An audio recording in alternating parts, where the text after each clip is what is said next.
Olá, colegas, mais uma vez estamos aqui para falar sobre mais um assunto importante dentro do curso técnico de enfermagem oferecido pela ETEG. Desta vez abordaremos sobre a farmacologia, assunto de suma importância para o conhecimento, para a atribuição que vocês exercerão enquanto profissionais da enfermagem no dia a dia de trabalho de cada um. Aqui nesse slide nós temos o conceito de farmacologia e a origem dessa palavra farmacologia, ela se deve à junção de dois afixos, vamos dizer assim, sendo um prefixo grego chamado fármaco, que quer dizer medicamento, e um sufixo também grego chamado logos, que quer dizer estudo. Logo, temos uma definição para esta palavra que significa o quê? Estudar o medicamento. Tá? Então, farmacologia seria o quê? O estudo das drogas, dos medicamentos e dos venenos, sob os aspectos de sua obtenção, preparação, ação e efeitos no organismo vivo. Que é importante a gente destacar que os primeiros medicamentos produzidos pela indústria farmacêutica, pessoal, foi utilizado substâncias sintéticas. O que seria isso? São substâncias produzidas em laboratório. Tá? Então, em 1920, já manipulava-se drogas, já construía, já criava alguns tipos de drogas. Tá? Então, é uma coisa antiga esse estudo da farmacologia. Tá? E a farmacologia também ela tem uma importância que ela visa proporcionar ao profissional o conhecimento sobre os agentes químicos e biológicos que determinada droga pode afetar em um ser vivo. Logo em se tratando de profissional da saúde, né? Principalmente os profissionais da enfermagem, porque é esse tipo de profissional que ele é o responsável pelo preparo, pela administração, por estar ali próximo do paciente e tentar minimizar um evento adverso grave.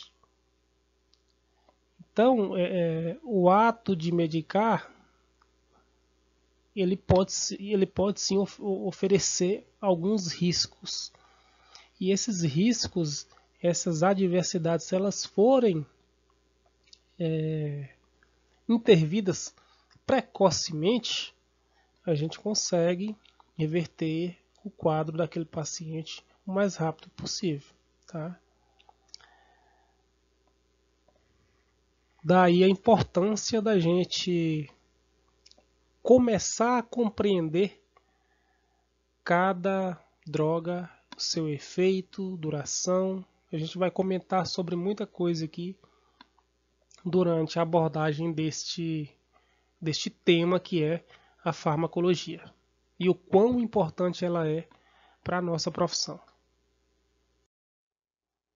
Assim, nós temos também que a farmacologia ela tem o seu estudo e métodos de investigação apoiado em outras ciências, tá? Matemática, física, química, biologia e em muitos de seus ramos, como a estatística, fisicoquímica, biofísica, bioquímica, ecologia, genética, botânica, zoologia, patologia, anatomia e principalmente a fisiologia.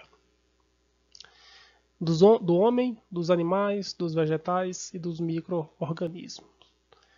Então aqui vocês podem perceber o quão amplo é a farmacologia e as suas diversas aplicabilidades, sendo ela tanto no homem, quanto nos animais, quanto nos vegetais e micro-organismos.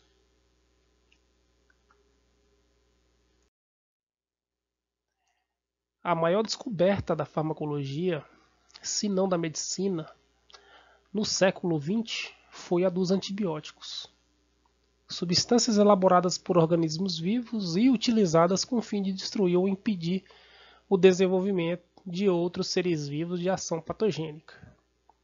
Coube ao britânico Alexander Fleming, em 1928, fazer as primeiras observações que levariam à descoberta da penicilina, um importante antibiótico que evitou a morte de muitas pessoas nesta década inicial de 1900. Atualmente, é grande a quantidade de antibióticos de eficácia comprovada, mas as pesquisas continuam em função das situações novas que surgem. Então, pessoal, fazendo um resumo aqui desse pequeno slide, a gente percebe que à medida que o tempo passa, mais coisas vão sendo descobertas. A descoberta da penicilina, ela evitou a morte de muita gente. A descoberta do antibiótico em si, ela foi um marco importantíssimo para a farmacologia, no sentido de que os próprios antibióticos eram substâncias elaboradas por organismos vivos, ou seja, a própria cura advinha do próprio organismo vivo. E ele era utilizado com o fim de destruir ou impedir que um outro ser vivo causasse uma ação patogênica. Isso foi um marco histórico que esse britânico aqui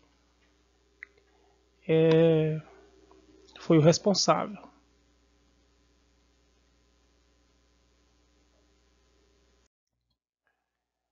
Mas antes de tratarmos de alguns assuntos dentro da farmacologia, nós temos que apresentar aqui para vocês os principais conceitos que serão falados constantemente durante a elaboração, ao desenvolvimento de todo o conteúdo dessa disciplina. Os conceitos básicos que a gente tentou aqui trazer para vocês é o primeiro, né? O fármaco. O fármaco é a estrutura química conhecida, é a propriedade de modificar uma função fisiológica já existente. Né? Então, o fármaco aqui seria aquela substância química que é a propriedade que aquela substância ela apresenta com o objetivo de causar um efeito já conhecido, já existente. Tá? Isso seria aqui o primeiro conceito. O conceito de medicamento seria um fármaco com propriedades benéficas.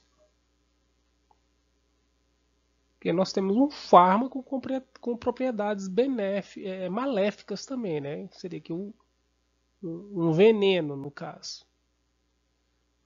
Comprovada cientificamente. Então, todo medicamento que vai ao mercado, pessoal, ele tem que apresentar essa propriedade benéfica, mas, primeiramente, ela deve ser comprovada a eficiência deste medicamento cientificamente. Todo medicamento que vem ao mercado, ele necessita de testes, que é a comprovação científica, que é o que diz aqui. Todo medicamento é um fármaco, mas nem todo fármaco é um medicamento. Então, vai ser medicamento se for um fármaco comprovado cientificamente e se ele apresentar uma propriedade benéfica. Isso seria uma característica de um fármaco. Mas esse conceito aqui é importantíssimo. Todo medicamento é um fármaco, mas nem todo fármaco é um medicamento. E o que seria a droga, então? Seria o remédio, seria o medicamento, seria a própria droga.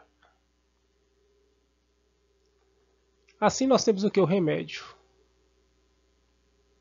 A substância animal, vegetal, mineral ou sintética.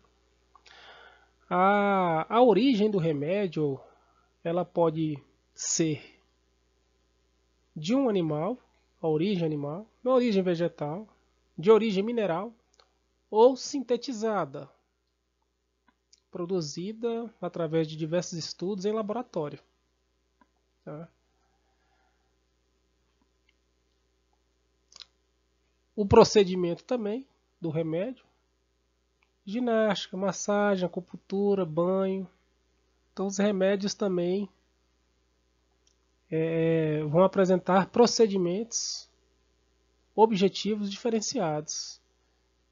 E também tem a questão do remédio voltado para a fé, para a crença, influência, usados com intenção benéfica. As rezadeiras, né, pessoal? Aqui a gente tem que comentar, né?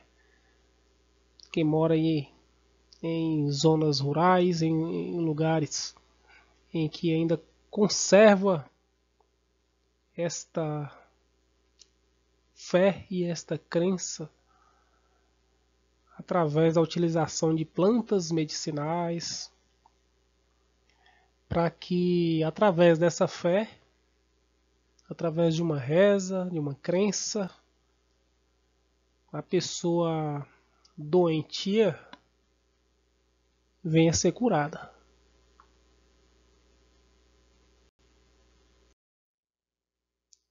Alguns outros conceitos básicos aqui nós temos tóxicos. Toda substância química capaz de provocar dano ao organismo ou até mesmo a sua morte. Nós temos também diversas substâncias que apresentam essas características de toxicidade.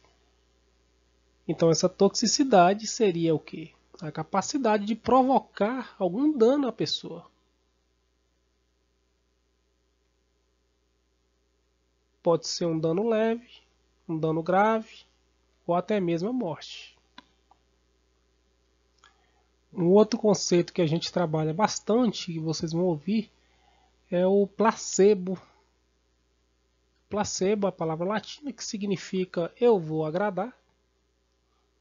Em farmacologia significa uma substância ou preparação inativa usada para satisfazer a necessidade psicológica do paciente de tomar drogas.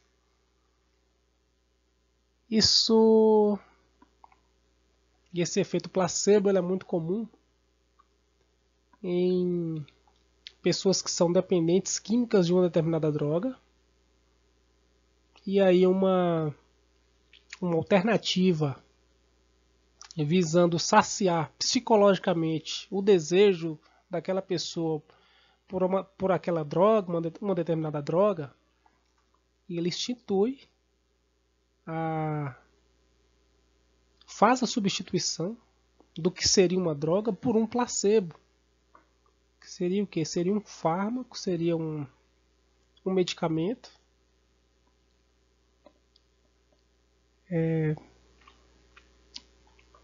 sem o princípio ativo real. Né? E esse princípio ativo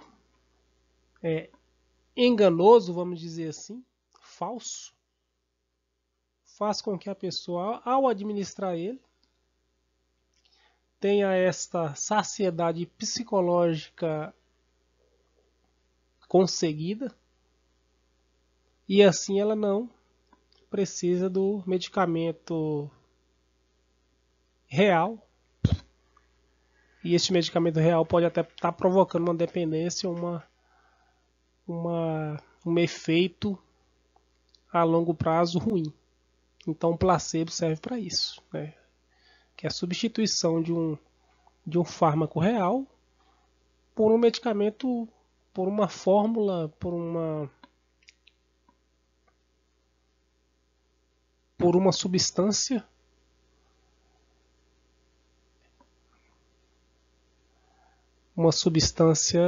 falsa, vamos dizer assim. Dose é a quantidade de droga a ser administrada em um organismo, que provoca um determinado efeito, consequentemente, a administração do mesmo. Então a dose é aquela quantidade que a pessoa sabe que ela tem que tomar, é aquela quantidade de dose que o profissional sabe que o paciente tem que receber. E a partir desta dose, conhece-se um efeito. Mas é importante que, em se tratando de profissional da enfermagem, na administração de dose em um paciente, esse paciente ele tem que ficar em observação. Principalmente se tratando de drogas administradas em âmbito hospitalar. Efeito é o que se observa, registra e pode ser medido no organismo ou parte deste após a administração de uma droga. Então o efeito é: o paciente está com dor de cabeça, foi administrado um analgésico para ele. Registra a hora da administração da droga e à medida que o tempo vai passando, o que se espera é uma involução desta dor, ou seja, a melhora do quadro. Isso pode ser medido como? Você vai perguntar ao paciente: e aí, a dor de cabeça passou? Está passando? Isso aqui seria um exemplo para um caso de cefaleia, tá? Mas o conceito de efeito é esse, tá? Registrar o horário de administração e avaliar a eficácia deste medicamento para aquela determinada pessoa.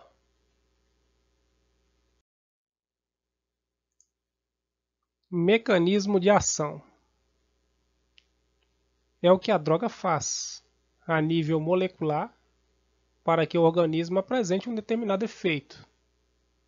Não é visível, pois trata-se de uma interação molecular no organismo. Então, pessoal, o mecanismo de ação é a explicação de como aquela determinada droga ela vai agir no corpo de forma fisiológica, a fim de que o organismo ele apresente um determinado efeito. Tá? Isso não é visível, como diz aí, pois as interações moleculares, as reações químicas que ocorrem no organismo desta pessoa, a gente não consegue acompanhar.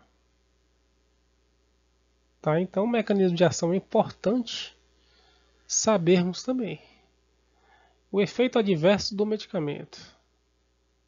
Qualquer efeito nocivo, não intencional e indesejado de uma droga, observado com doses terapêuticas habituais em seres humanos para fim de tratamento, profilaxia ou diagnóstico. Então, o efeito adverso ou as reações adversas ou eventos adversos, se vocês pegarem cada bula de medicamento, essa bula já vai trazer para nós a série de eventos adversos que a pessoa pode apresentar caso seja administrado esse tipo de medicamento. Ou seja, é uma obrigação, a Anvisa ela obriga a trazer como constituinte aí desta bula, os possíveis eventos adversos que a pessoa pode apresentar durante a administração. Então, é um efeito negativo um evento adverso, é um efeito nocivo. Ele não é intencional. E ele é indesejado também. Porque se você ler lá nos eventos adversos, você não vai ver nenhuma situação positiva. Só vai ter situação negativa. Tá? Princípio ativo. É a substância química ativa responsável pela ação da medicação. Todo remédio, todo medicamento, ele apresenta um princípio ativo. O princípio ativo é a informação, é a característica principal que existe naquele remédio, que é responsável pela ação em que se espera.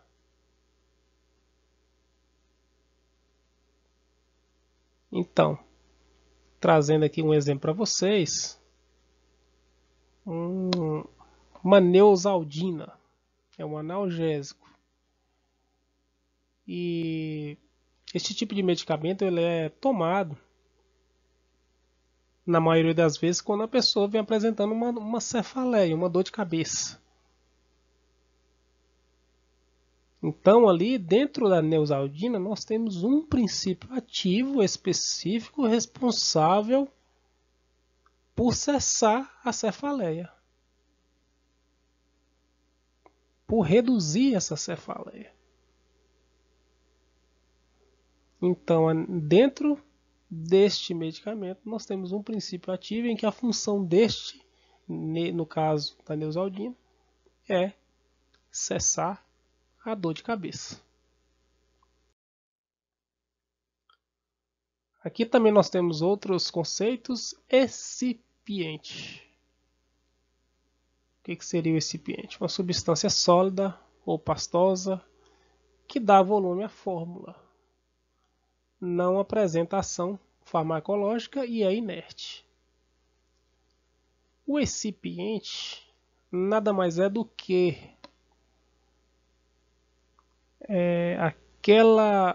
a porção física palpável que vai abrigar o princípio ativo.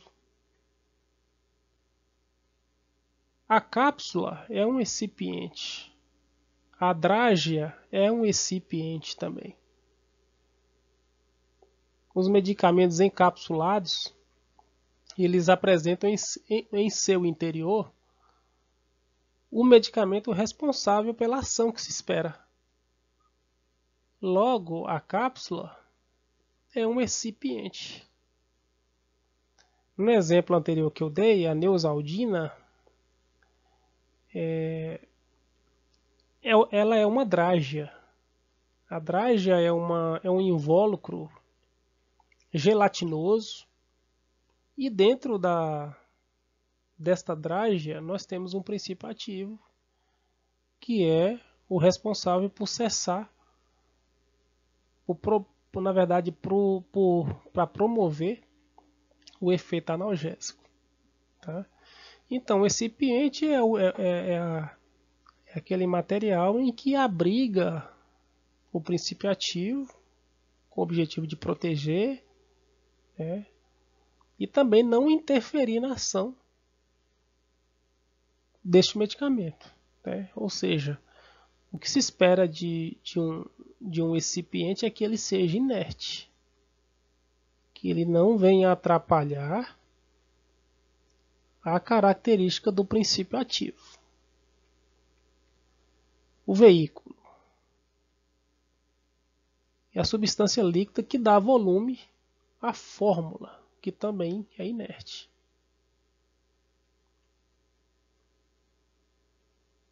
Então, quando a gente fala de substância líquida, a gente denomina veículo. Substância sólida, recipiente. E o efeito colateral ou secundário? são efeitos produzidos com as doses normais do medicamento, que correspondem à sua ação farmacológica. Não são necessariamente prejudiciais à saúde, como as reações das reações adversas. Na verdade, como as ações das reações adversas. Em comparação com os eventos adversos, o efeito colateral, vamos dizer assim, ele é menos perigoso do que um evento adverso propriamente dito. Porque no caso de um efeito colateral, o que se espera dele é que ele seja produzido com as doses normais do medicamento. E eles não são necessariamente prejudiciais, como diz aqui. E o que seria a terapêutica? É a arte de administrar remédios no paciente visando a cura ou alívio dos sintomas de uma determinada enfermidade. Então a terapêutica é o que é? É a ação que o profissional vai ter de administrar aquela droga no paciente ou a própria pessoa administrar a droga com o objetivo de curar uma enfermidade.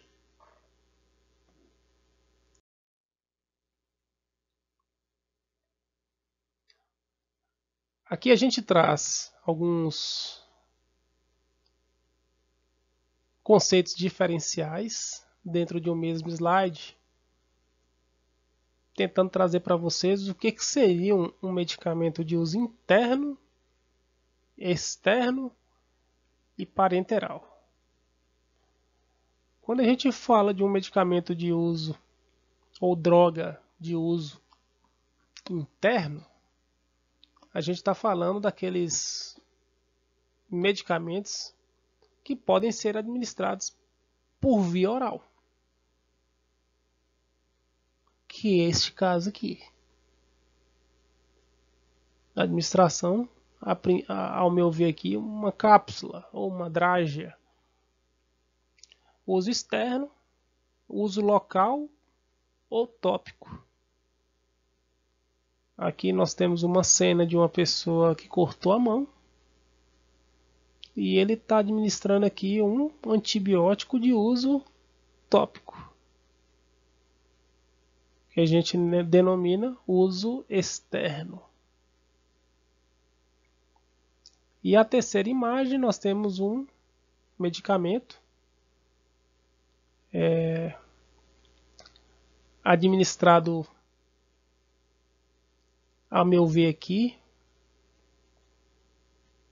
por via intramuscular. A gente sabe que os medicamentos de uso parenteral, ele pode ser utilizado por todas estas vias aqui, ó, endovenosa, intramuscular, que é este caso aqui, intradérmica e intraarterial. Então aqui seria os conceitos diferenciais abordando o que seria o uso interno, o uso externo e o uso parenteral.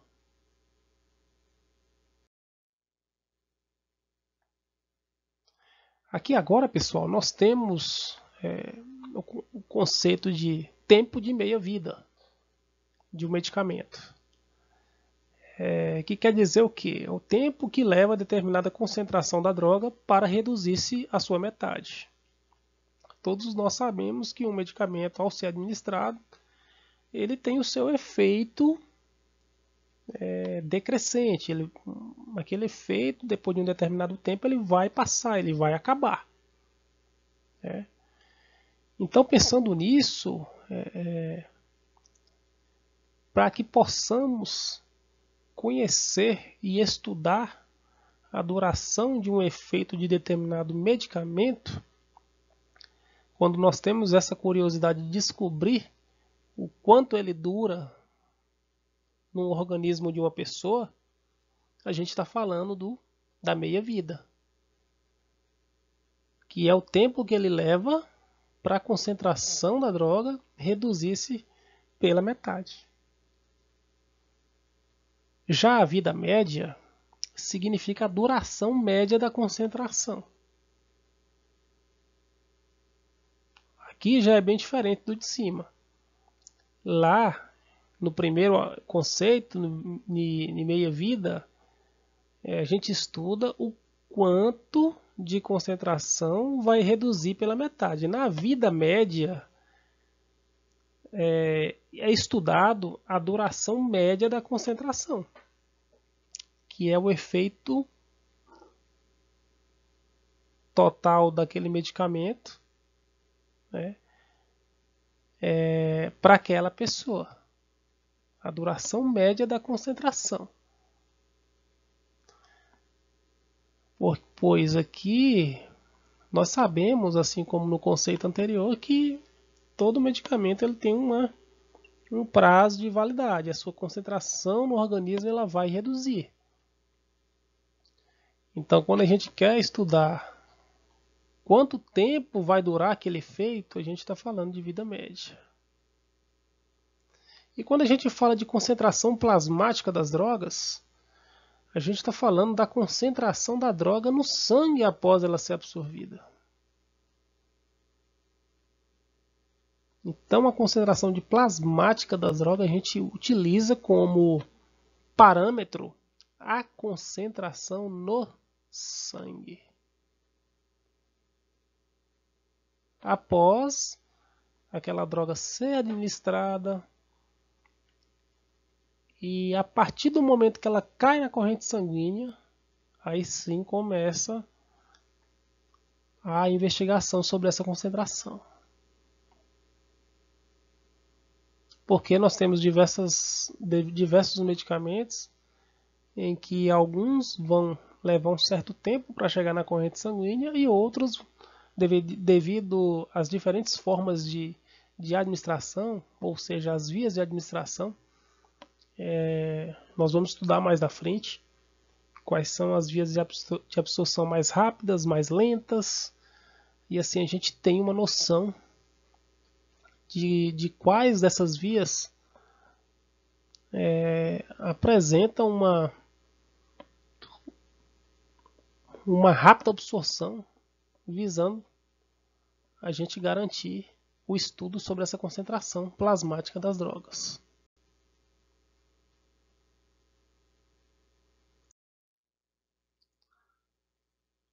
Aqui a gente fala agora das respostas anormais às drogas, que é aquele evento que a gente não considera normal, um evento adverso. A tolerância é a resistência de um determinado indivíduo a uma determinada droga,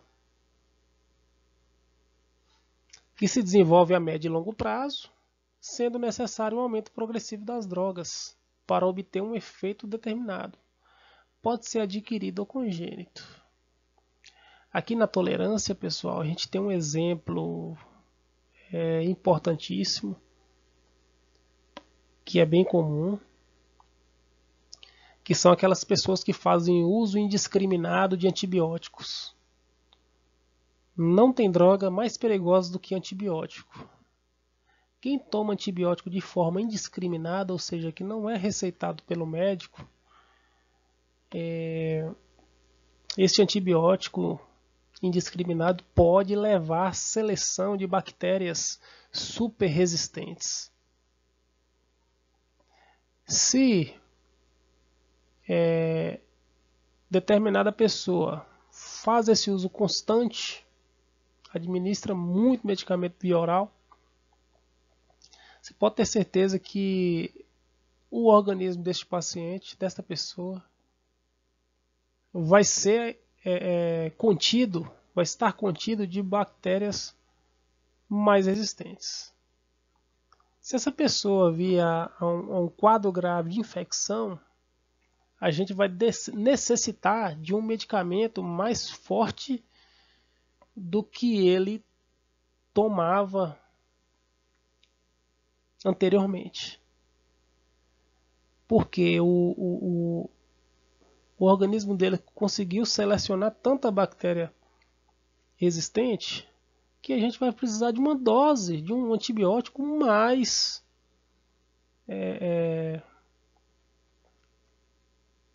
forte, mais para tentar combater, né, essas bactérias super resistentes. Então, aqui nesse caso, ela pode ser adquirida no caso de um uso indiscriminado, como eu disse, ou congênita. A pessoa pode nascer com uma deficiência congênita em que ocorre, né, essa tolerância.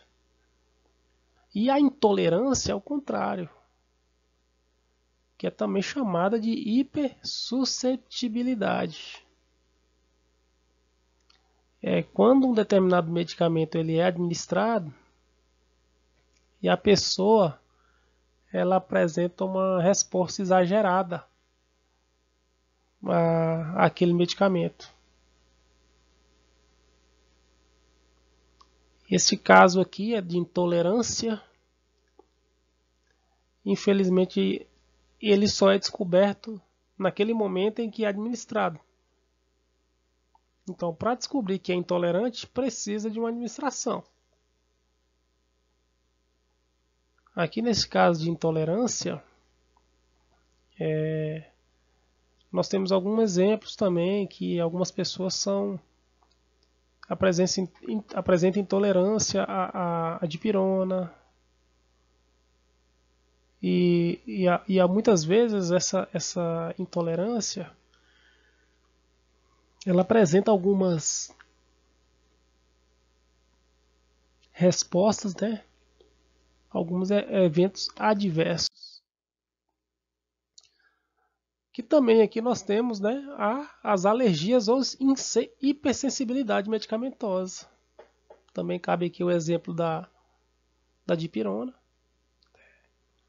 que seria o quê? Que seria uma resposta anormal, completamente diferente do que se propõe enquanto droga, né?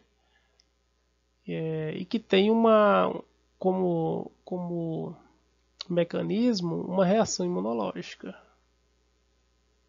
Então esse fenômeno se produz com a primeira dose, mesmo que pequena. Então muitas vezes descobre-se essa hipersensibilidade ou alergia numa primeira vez em que é administrada essa droga. Por isso que lá quando a pessoa vai internar ou dar entrada no pronto-socorro, a pessoa responde o questionário para saber se aquela determinada droga apresenta uma reação. Uma hipersensibilidade neste caso. Já a hiporreatividade ocorre em um paciente isolado, onde a dose de um medicamento produz um efeito bem menor que o esperado já na primeira dose. Seria o quê? Seria uma resposta baixa, né? Já na hiperreatividade ocorre em um paciente isolado, onde a dose terapêutica de uma determinada droga produz um efeito bem maior que o esperado já na primeira dose. Então, neste caso aqui, o organismo do indivíduo ele reage intensamente. Então, esses aqui seriam os conceitos, né, de respostas anormais às drogas. Aqui agora, pessoal, a gente parte para as formas farmacêuticas, que nada mais é do que as formas físicas de apresentação do medicamento. E elas podem ser classificadas em sólidas, líquidas, semissólidas e gasosas. Então aqui nós temos as sólidas, nós temos cápsulas, comprimidos, drágeas. As pastosas aqui nós temos uma minâncora, um tubo de algum medicamento de uso externo. As líquidas, os xaropes, as gasosas, uma bombinha E as especiais, aqui nós temos um gelol, o colírio, as especiais.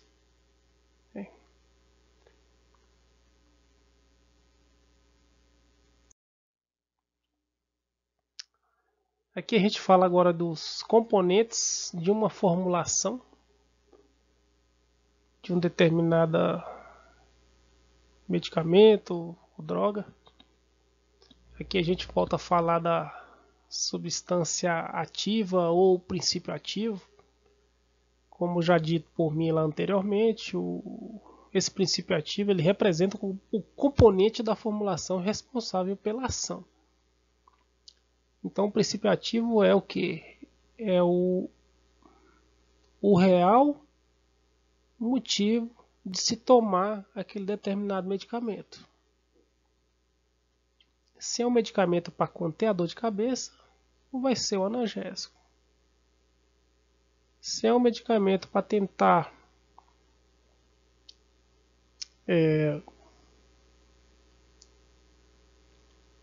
conter um outro tipo de efeito, neste caso um colírio, por a pessoa apresentar uma esclerótica bem hiperemiada, no caso o colírio ele teria essa função de hidratar essa esclerótica, esse olho, né, a fim de corrigir e promover um alívio para a visão daquela pessoa. Então, quando a gente fala do objetivo que se propõe de um determinado medicamento, a gente está falando do princípio ativo, que é a ação dele. A base é a substância ativa com maior atividade farmacológica. Então, a base ela está contida no princípio ativo. Quer pelo seu potencial de ação, quer pelo seu volume. Então, o princípio ativo ele vai ser definido pelo potencial de ação que ele tem de provocar, né, que é o objetivo dele, assim também como pelo seu volume. E o adjuvante é outra substância ativa que complementa a ação da base. Então, muitas vezes, em algumas drogas, nós temos o que? Nós temos o princípio ativo e nós temos um adjuvante, que ele complementaria, neste caso, a ação do próprio princípio ativo. Mas o princípio ativo por si só é o grande protagonista, aí, vamos dizer assim, né, do objetivo que se propõe enquanto medicamento, enquanto formulação da ação responsável pela ação farmacológica.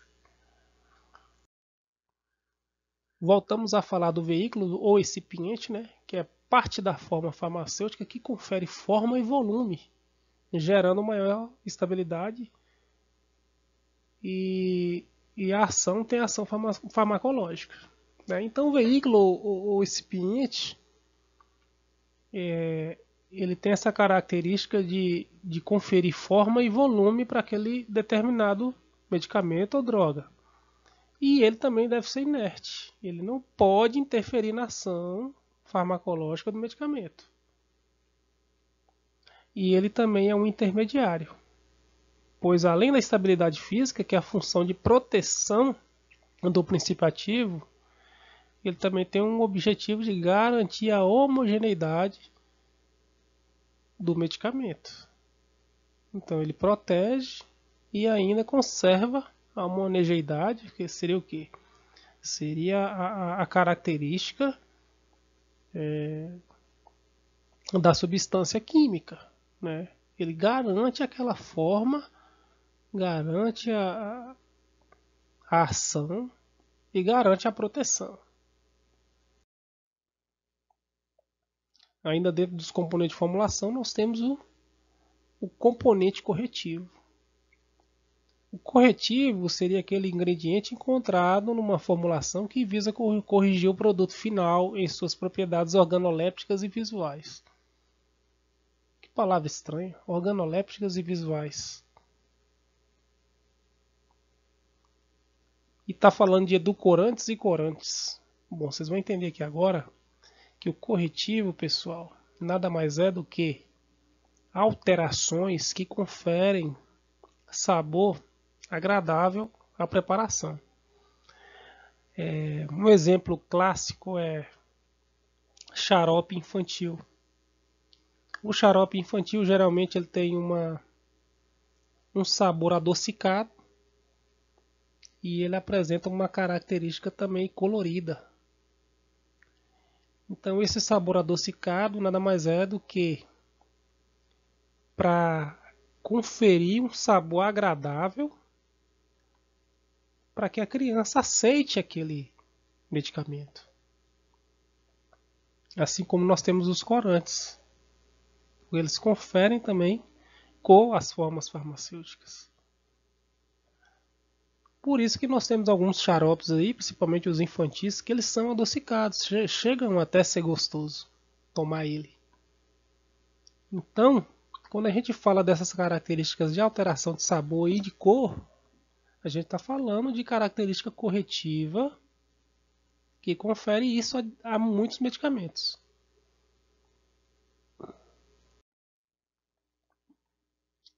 Aqui a gente volta a falar agora da classificação das formas farmacêuticas, né? Os medicamentos eles podem apresentar fórmulas sólidas, e aqui a gente começa com as cápsulas. As cápsulas são formas farmacêuticas sólidas, as quais uma ou mais substâncias medicinais e ou inertes são acondicionadas em um invólucro à base de gelatina. Então aquela cápsula, pessoal, ela tem na sua característica externa e internamente também um invólucro à base de gelatina. Esse aspecto gelatinoso confere uma propriedade de dissolução a partir do momento em que essa cápsula ela entra em contato com a mucosa estomacal, com a mucosa intestinal, depende do que se propõe. E aí nós teríamos os encapsulados duros ou elásticos ou moles, né? Então os duros são usados para drogas sólidas e os elásticos ou moles são cápsulas preparadas com película de gelatina com adição de glicerina ou sorbitol para tornar a gelatina elástica. Por que, Ronaldo, nós temos aqui encapsulados duros ou elásticos? Quando se propõe uma absorção de um encapsulado, de um medicamento encapsulado a nível intestinal, geralmente essa cápsula ela vai apresentar na sua característica uma propriedade mais dura, mais endurecida.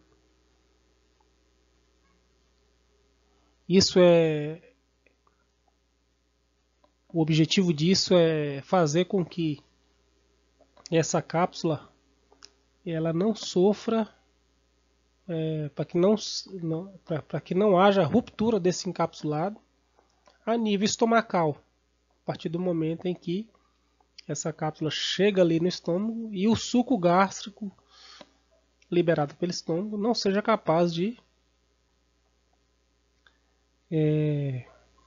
abrir essa cápsula. Porque o objetivo é o que? É a liberação do medicamento a nível intestinal. Quando se propõe a administração de medicamento já no estômago, aí não faz sentido em sua característica apresentar uma característica dura, e sim uma elástica ou mole, para que ela logo seja liberada ali no estômago. Então essa é a diferença. Nas formas sólidas também nós temos os comprimidos, que seriam o quê? Seriam as formas farmacêuticas sólidas de forma viável, cilíndrica ou discoide, obtidas por compressão de medicamentos mais o excipiente. Então, na verdade, o comprimido ele apresenta forma variável, cilíndrica ou discoide, e a obtenção dela é por compressão daquele medicamento, mais o excipiente, que seria o quê? Que é o que confere forma ao comprimido, né? Então, o excipiente ele vai depender se ele vai apresentar característica cilíndrica, característica discoide. Então, nós temos também o comprimido com revestimento entérico. Nós temos também comprimido de ação prolongada ou liberação controlada. Então, com revestimento entérico, é quando se propõe uma absorção a nível intestinal, e o de ação prolongada, que teria sua liberação controlada, né? Ele liberaria aos poucos. Então, aqui é um tipo de comprimido em que a ação dele é mais duradoura. Tá?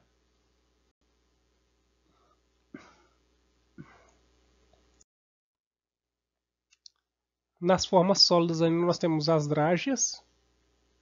São comprimidos revestidos por uma substância que pode ter na sua constituição queratina, ácido esteárico, gelatina endurecida com formaldeído, de modo a evitar sua fácil desagregação. Então, quando se propõe as drágeas, pessoal, aqui eu trouxe uma imagem para você, a gente tentar diferenciar o que seria cápsula gelatinosa, uma drágia, uma cápsula ou um comprimido. Aqui, pessoal, uma drágia, ela tem esse revestimento especial, né? E esse revestimento especial, composto aqui de uma gelatina endurecida, o modo aqui, o que se explica é para evitar a sua desagregação. O que seria isso? Evitar que essa drágia ela seja consumida ou absorvida a nível estomacal. O objetivo da drágia é que ela atinja o nível entérico, atinja o nível intestinal. Tá? Então, aqui no caso, a drágia, ela vai ter a sua ação mais prolongada. Ou, melhor dizendo, o objetivo é que sua ação seja a nível entérico. E as cápsulas, como nós vimos anteriormente, ele também tem as suas características apresentadas de acordo com a sua característica externa do excipiente e os comprimidos também. Tá? É isso. Dentro das formas sólidas ainda nós temos os pós. Como preparação farmacêutica, um pó é uma mistura de um fármaco ou substância química finalmente divididas e na forma seca. Alguns pós são destinados a uso interno e outros a uso externo. Os pós podem ser administrados sob a forma de simples ou serem ponto de partida para outras formas farmacêuticas, como os papéis e cápsulas. Aqui, como exemplo, nós temos os pós efervescentes também. O sal de fruta, o heno, o sorrisal. Quem lembra do sorrisal aí? Provoca aquela efervescência. Mas na verdade o sorrisal não é pó, né? Eu acredito, salvo engano aqui, são comprimidos. Esse exemplo que para este pó aqui seria mais o sal de fruta mesmo. Aquela pessoa que está apresentando uma azia e aí aquele pó efervescente apresentariam um alívio deste sintoma.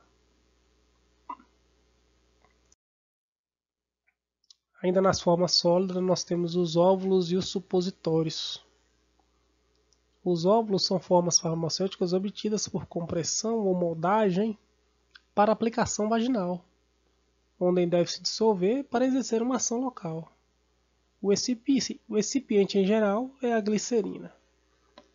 Aqui nós temos os óvulos e supositórios, pessoal. No caso, se tratando de um óvulo, o medicamento ele tem essa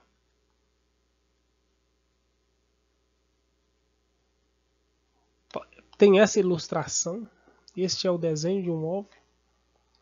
E muitas vezes este óvulo, mais para a via vaginal, aí nós teríamos alguns antibióticos para tentar conter alguma infecção do canal vaginal, até mesmo um fungo, para provocar um efeito tópico mais eficiente. Em se tratando dos supositórios, nós teríamos aqui esta ilustração. Os supositórios são utilizados quando a pessoa ela apresenta uma obstrução da porção final do intestino, do reto, e essa obstrução intestinal impede com que essa pessoa evacue de forma normal. E assim este supositório ele tem um objetivo, né? Essa aplicação por via retal tem o objetivo de liberar o fluxo da porção digestiva final.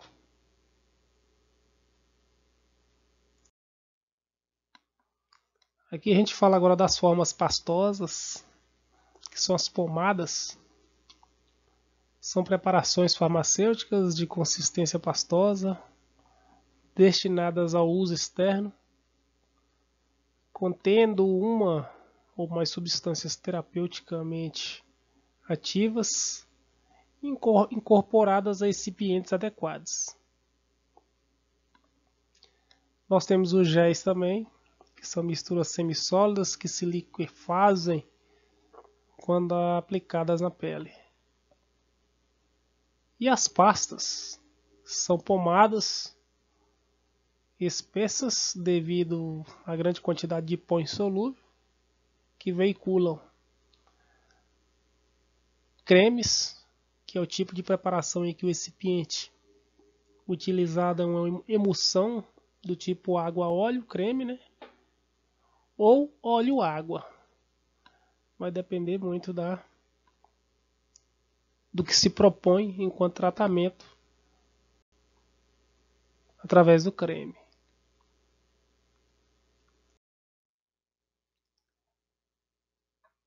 Passamos agora para as formas líquidas,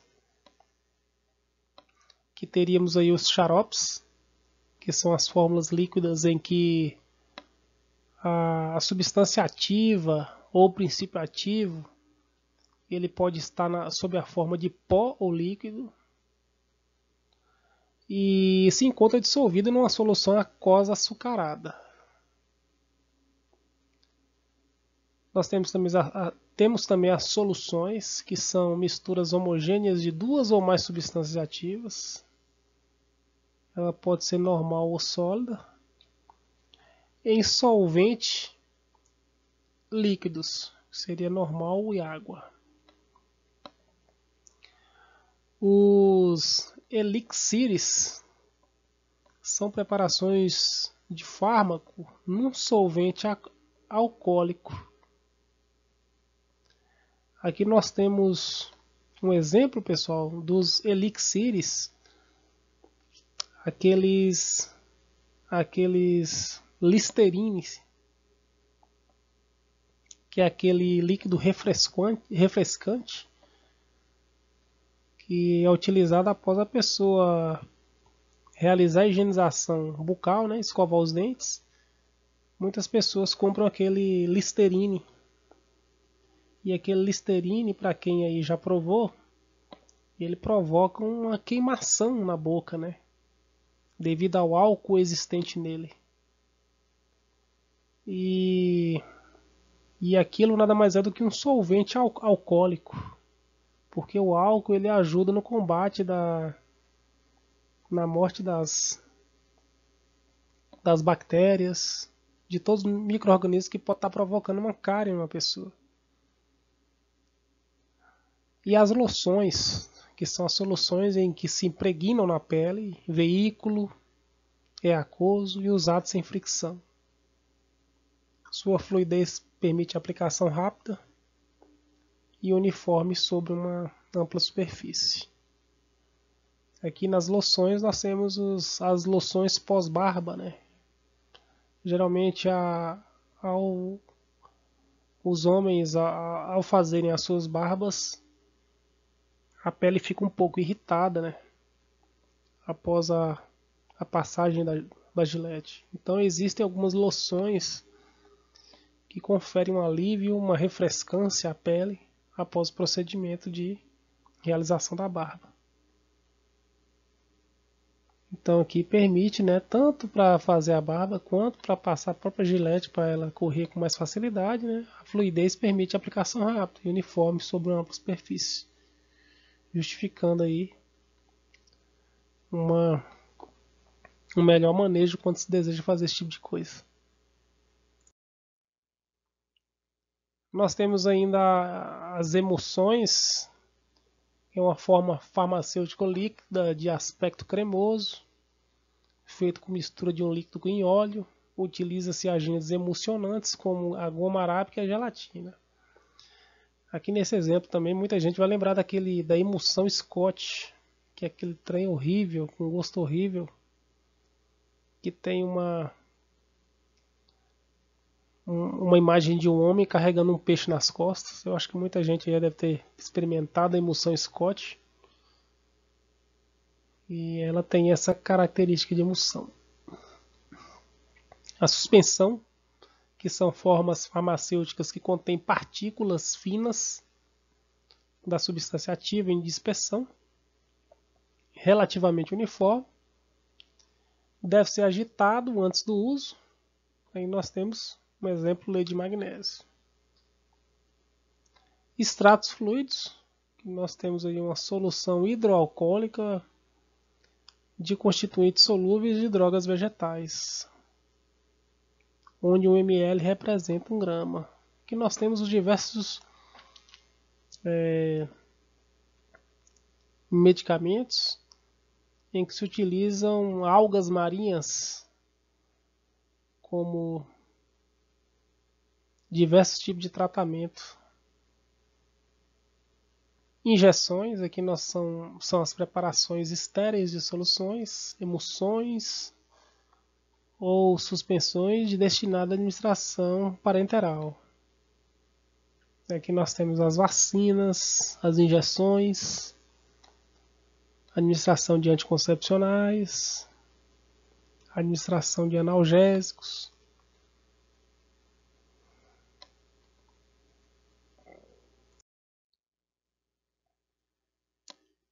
E aqui também temos as formas especiais, que teríamos aqui os aerossóis,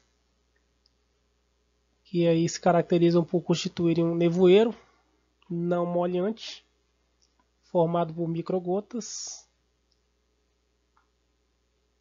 Nós temos também as ampolas, que são tubos de vidro ou plástico, colorido ou incolor, estirados nos 2 topos, ou pequenas garrafas seladas, podem conter líquido ou pó.